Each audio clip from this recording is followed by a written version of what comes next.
अचानक कोई नेता आके कहता है कि आप चलो हिंदू धर्म खतरे में है। अरे उससे रोक के पूछिए हमारा स्कूल और विश्वविद्यालय खतरे में है, तब तुम क्यों नहीं आए? मेरी नौकरी कोरोना में चली गई, तब तुम क्यों नहीं आए? हमारी अर्थव्यवस्था डूब गई, तब तुम क्यों नहीं आए? और 85% हिंदू तब बनाते हो जब मुसलमानों के खिलाफ दंगा कराना होता है। और उसके बाद दलित महिला थी, सुनिए, दलित महिला थी उत्तराखंड में, खाना बनाकर स्कूल के बच्चों को खिलाती थी। और दलित महिला की जाति देखकर सवर्ण बच्चों ने कहा हम खाना नहीं खाएंगे, तब हिंदू धर्म खतरे में क्यों नहीं आया? यह मेरा सवाल है। उस महिला की जाति देखते हो क्योंकि वो दलित है इसलिए हम खाएंगे नहीं? पूछिए उन लोगों से 2 अप्रैल के भारत बंद के दिन वो लोग कहां थे जो केंद्र से लेकर के राज्य में सत्ता में बैठे थे और दलित सीटों पर चुन करके गए थे? पूछिए उन लोगों से 13 पॉइंट रोस्टर आया तो वो कहां थे? पूछिए उन लोगों से नई शिक्षा नीति के नाम पर जब सब बेचा जा रहा है और आज आप कह रहे हो पाकिस्तान कब्रिस्तान। इस देश में हिंदू मुस्लिम की आग तब लगाई जाएगी जब दलित पिछड़े आदिवासी बच्चे अपनी शिक्षा, रोजगार और स्वास्थ्य की बात करेंगे।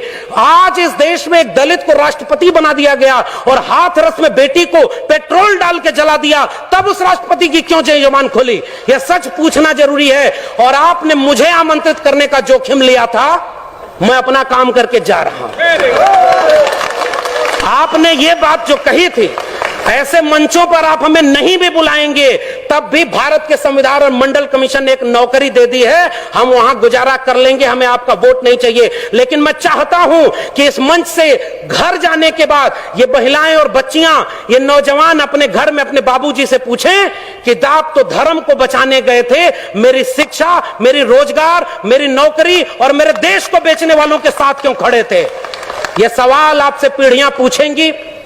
मैं जानता हूं कि मेरी बातों का कोई असर नहीं होगा, पता नहीं अगली बार आप बुलाएंगे भी कि नहीं बुलाएंगे। लेकिन मैं ये बात कह के जा रहा हूं, जंगल में आग लगी, चिड़िया पानी डाल रही थी और कुछ चिड़िया उस पेड़ से उड़ नहीं रही थी। कविता लिखी है कि आग लगी इस वृक्ष को, जलने लागे पात, उड़ते क्यों नहीं पक्षियों जब पंख तुम्हारे पास? उन पक्षियों का जवाब ध्यान से सुनिएगा, फल खाएं इस वृक्ष का, गंदे कीन्हे पात, धर्म हमारा यही है, जले इसी के साथ। आपके लोग आपको छोड़ करके जो चले गए अपनी सत्ता और कुर्सी के लिए, बाबा साहब के सबसे अच्छे वारिस, सबसे बड़े वारिस ने एक किताब लिखी है, उसको पढ़िएगा, चमचा युग।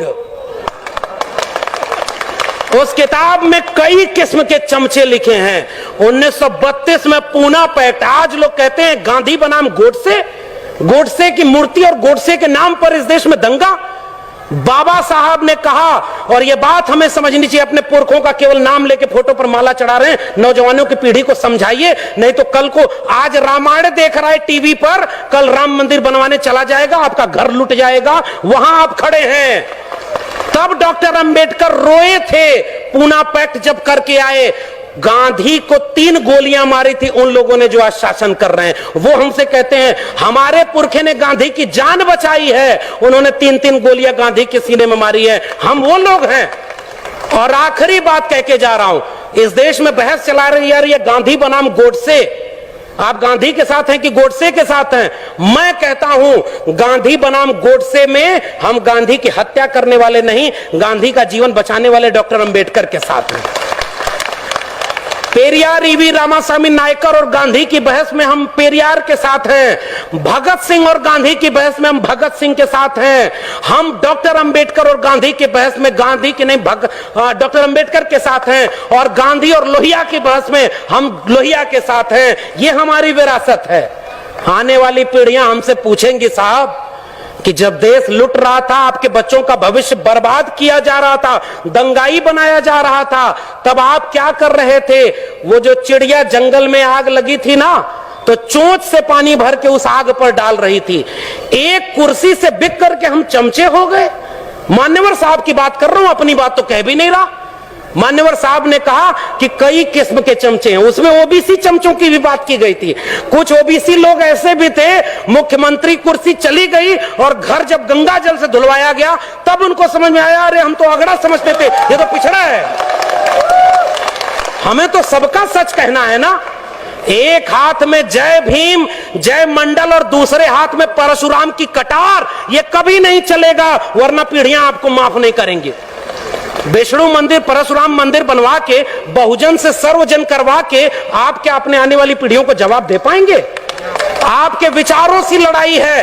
एक तरफ 1925 में बना एक संगठन है जो इस देश को हिंदू राष्ट्र बनाना चाहता है, और एक तरफ 1924 में बना समता सैनिक दल है। पूछिए आप कहां खड़े और वो कहां चले गए?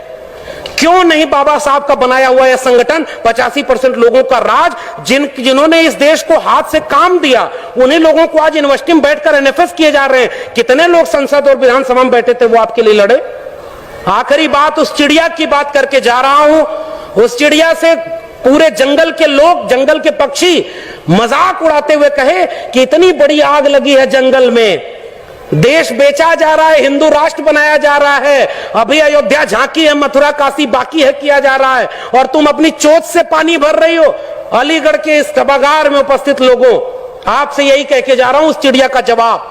उसने कहा था कि मुझे पता है कि मेरी चोंच की एक बूंद पानी से ये जंगल की आग नहीं बुझेगी, लेकिन जब इस देश में, इस देश की आग का, इस जंगल की आग का हिसाब मांगा जाएगा कि जब आरक्षण खत्म कर दिया गया, जब निजीकरण के हाथों, अंबानी अडानी के हाथों पूरा देश बेच दिया गया, नई शिक्षा नीति में शिक्षा बेच दी, प्राइवेटाइजेशन में रोजगार बेच दिया, कोरोना में आपकी जान बेच दी, हिंदू हिंदू करके नफरत फैलाया गया, उस देश में पसमानदा तबके के लोगों से पूछिए, इस देश में नाई, जुलाहा, मोची, मल्ला जो पसमानदा बन के मुसलमान हुए, 300 लोग लिंचिंग में मारे गए, 300 में एक भी अपर कास्ट मुस्लिम नहीं है।